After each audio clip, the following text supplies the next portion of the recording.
ഒമാനിൽ നിയമം ലംഘിച്ച തൊഴിലെടുക്കുന്ന പ്രവാസികളെ കണ്ടെത്താൻ ജനുവരി മുതൽ ശക്തമായ പരിശോധന. തൊഴിൽ വിപണി നിയന്ത്രിക്കുന്നത് കൂടി ലക്ഷ്യമിട്ടാണ് നടപടി. ജനുവരി 1 മുതൽ പ്രഖ്യാപിച്ച പരിശോധന സംബന്ധിച്ചാണ് തൊഴിൽ മന്ത്രാലയം വ്യക്തത വരുത്തിയത്. ഒമാനിൽ തൊഴിൽ നിയമലംഘനങ്ങൾ കണ്ടെത്തുന്നതിനും തൊഴിൽ വിപണി നിയന്ത്രിക്കുന്നതിനും ലക്ഷ്യമിട്ട് ജനുവരി 1 മുതലാണ് തൊഴിൽ മന്ത്രാലയം ശക്തമായ പരിശോധന പ്രഖ്യാപിച്ചത്.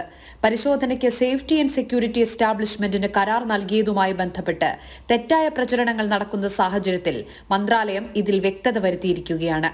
തൊഴിൽ മന്ത്രാലയം ഉദ്യോഗസ്ഥർ മാത്രമേ പരിശോധന നടത്തുകയുള്ളൂവെന്നും സേഫ്റ്റി ആൻഡ് സെക്യൂരിറ്റി എസ്റ്റാബ്ലിഷ്മെന്റ് വിഭാഗം പരിശോധനാ നടപടികളെ സഹായിക്കുക മാത്രമാണ് ചെയ്യുകയെന്നും മന്ത്രാലയം അറിയിച്ചു. മന്ത്രാലയം ഉദ്യോഗസ്ഥർക്കല്ലാതെ മറ്റാർക്കും പരിശോധന നടത്താൻ കഴിയില്ലെന്നും Dhofar governorate directorate general of labour director general Nasir bin Salem Al Hadrumi പറഞ്ഞു. പ്രവാസി തൊഴിലാളികൾ തിങ്ങിപ്പാർക്കുന്ന മസ്കറ്റ്, ദോഫാർ, വടക്കൻ ബാത്തിന ഗവർണറേറ്റുകളിൽ ആദ്യഘട്ടത്തിൽ കരാർ പ്രകാരമുള്ള പരിശോധന നടക്കും.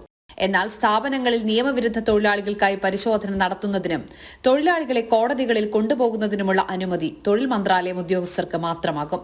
സേഫ്റ്റി ആൻഡ് സെക്യൂരിറ്റി എസ്റ്റാബ്ലിഷ്മെന്റുമായി ഇതു സംബന്ധിച്ചുണ്ടായ കരാർ അസാധുവാകും.